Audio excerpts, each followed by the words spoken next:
नमस्कार। मैथिली पाठशाला में आप सभी का स्वागत है। मैं हूँ वंदना झा। प्रणाम। मैथिली पाठशाला में अहाँ सब गोटेक स्वागत अछि। हम छी वंदना झा। आज हम बातचीत में प्रयोग होने वाले छोटे छोटे वाक्यों को मैथिली में बोलने का अभ्यास करेंगे।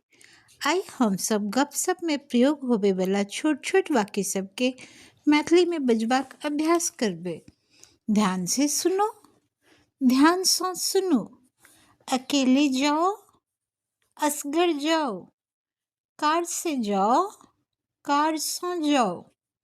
बस से जाओ, बस से जाओ। ट्रेन से जाओ, ट्रेन से जाओ।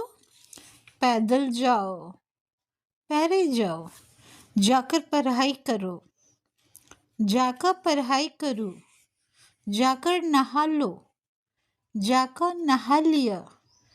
रसोई में जाओ, भंसा घर में जाओ। डॉक्टर के पास जाओ, डॉक्टर लग जाओ। दुकान पर जाओ, दुकान पर जाओ। जाकर इसे साफ करो, जाकर इसके साफ करो। जाकर इसे ले आओ, जाकर इसके लो आओ। जाकर वहाँ बैठो, ओतो जाकर बैसो। जाकर देखो तो, जाकर देखियो तो। आज के लिए बस इतना ही। फिर अगले अध्याय में।